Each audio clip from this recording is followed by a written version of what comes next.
Hi everybody, Jennifer Blevin-Smith with Integral Clinic Solutions, and you're watching my YouTube channel, Navigating the Business of Medicine.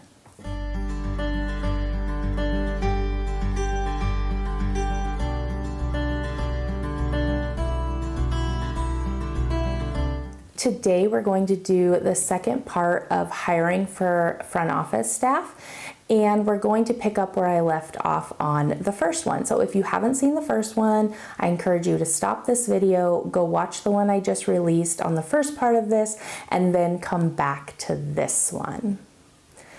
We left off in the first one about things to think about when you're hiring and interviewing for your front office staff. Now, this seems probably like, well, why'd you talk about that? But it's because the front office staff, the front office positions, the registration positions are so vital to the success of your medical practice. And it is where the revenue cycle starts.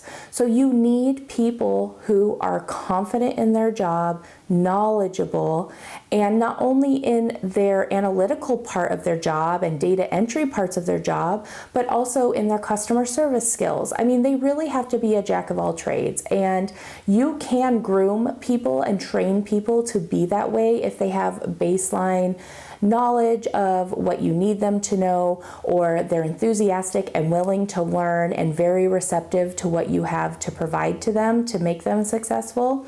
But you just really need to not assume that anybody that you hire at the front desk knows everything they need to know for your practice.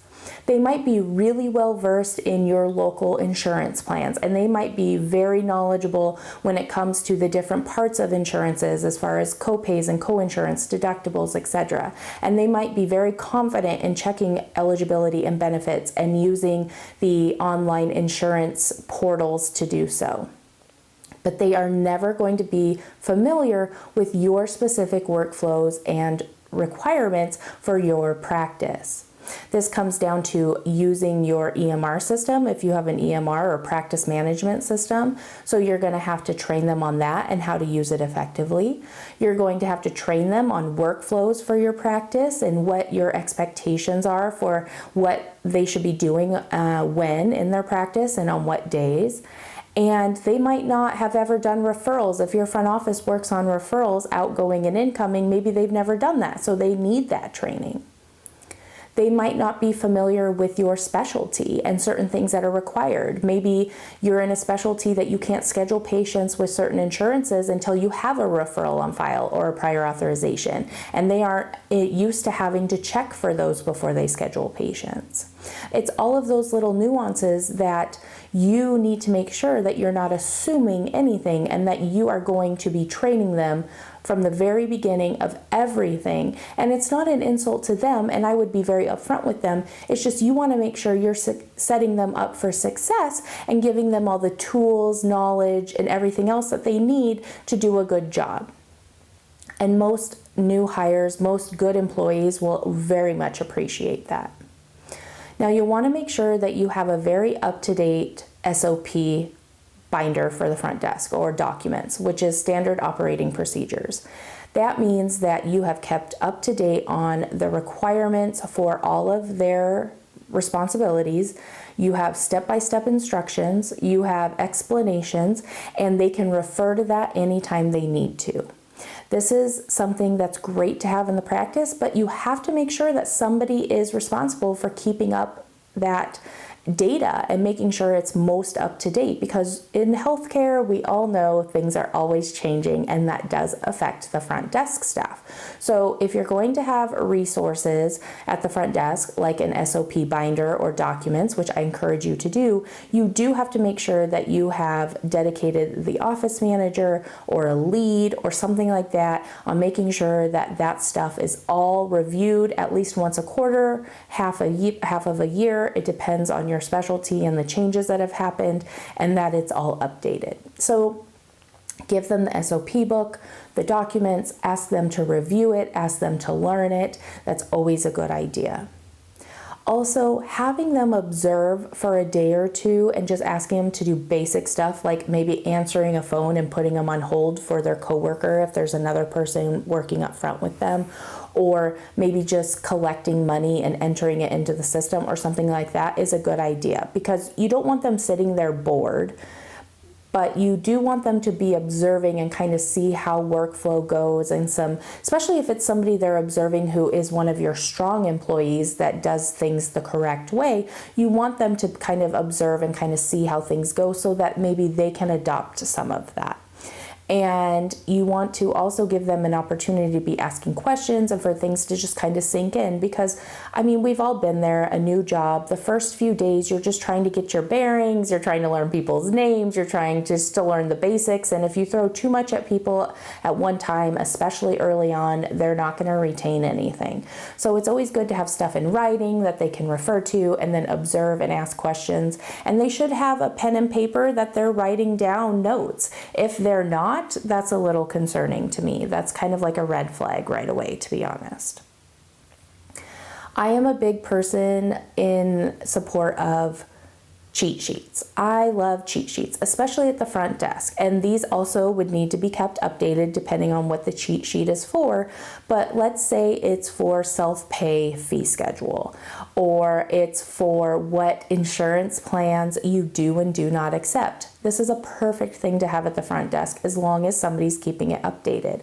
But this is also wonderful to provide to people who are new to your practice, or maybe they've been on leave for a while and they're just coming back and they need something to reference. These are so helpful. So if you could put, Blue Cross Blue Shield PPO plans only, no HMO plans, UHC commercial plans, no Med Advantage plans. I mean, even if you can get into the detail of listing the names of the plans on which ones you do and do not accept is a huge help to your front office, especially maybe for those plans that you don't get asked about very often and they just can't remember even if they've worked for you forever. It's nice for them to know they can go reference it somewhere.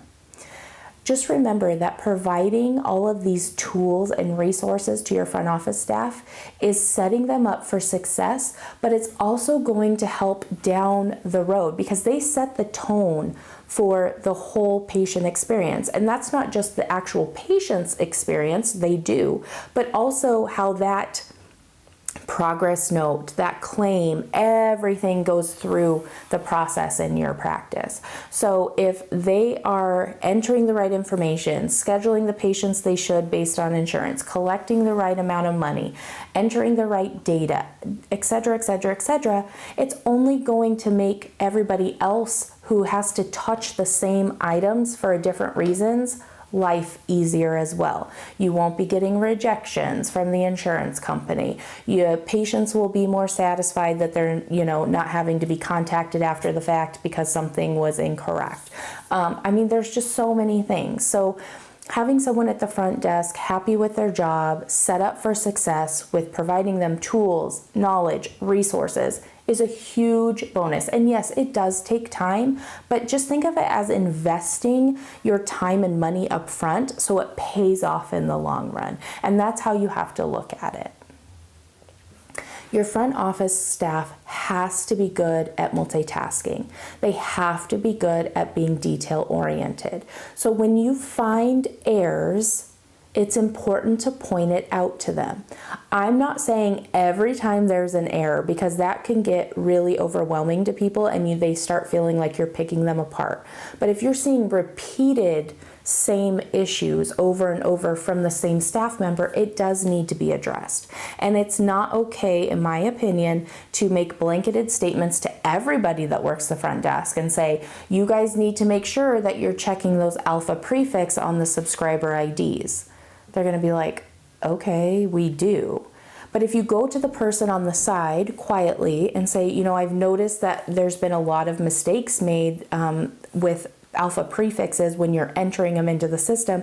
I need you to make sure that you are paying closer attention and typing correctly.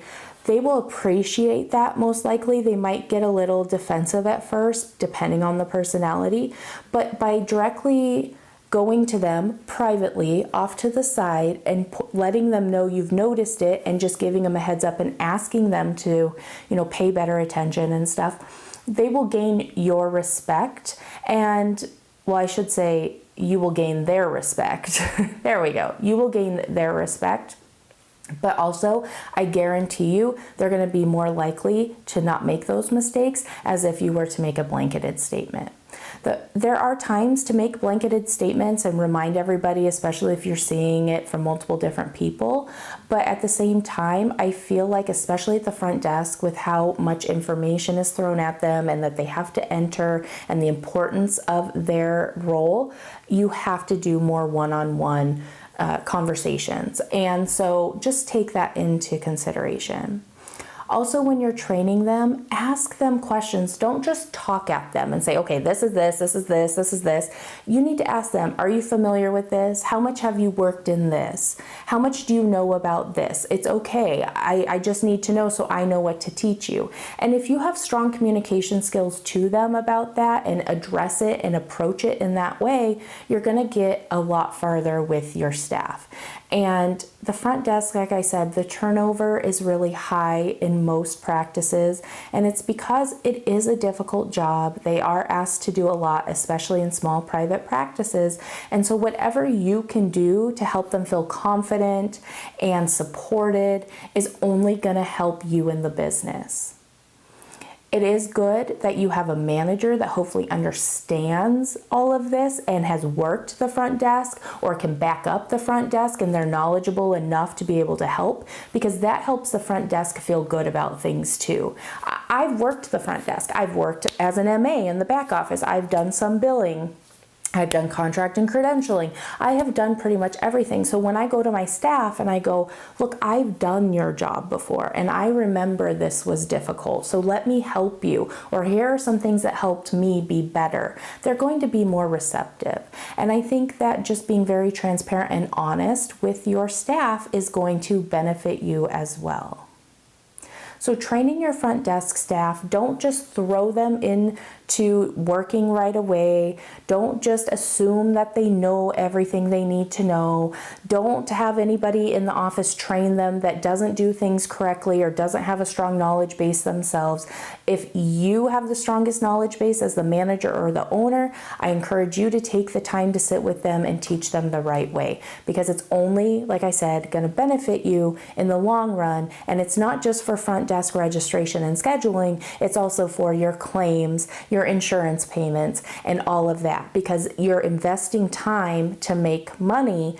And if they know how to do their job correctly and they can enter data correctly and accurately, and they understand the insurances and they're checking eligibility and benefits appropriately, and they're scheduling because they understand that someone's only supposed to have a preventive visit once every calendar year or policy year, depending on their insurance plan, and they're not understanding that, and they're scheduling them all over the board, and you're getting denials because you did a physical on somebody who shouldn't have, you're losing that money. So you want to put that investment up front and spend the time and show them that you care. And unfortunately, a lot of front office staff has shared with me over the years that they feel like they're the lesser of the staff in the practice because they don't do clinical stuff, and people just treat them terribly. Like, patients will treat the front desk staff terribly, and they need to know that you as a provider, you as a manager, you have their back, that you still expect them to respect patients no matter what's thrown at them, but that you're going to support them is huge, and that goes a long way. But you need to also let them know how important their role is in your practice and let them feel that importance, because that will go a long way as well. If you have any questions, comments, tips, approaches that have helped you in your practice be successful with retaining front office staff that do a really nice job, I would love for you to share that with your colleagues in the comments below. Smash the thumbs up button if today's video was helpful, and subscribe to my channel if you haven't already. Thanks so much, you guys. We'll see you on the next video. Bye-bye.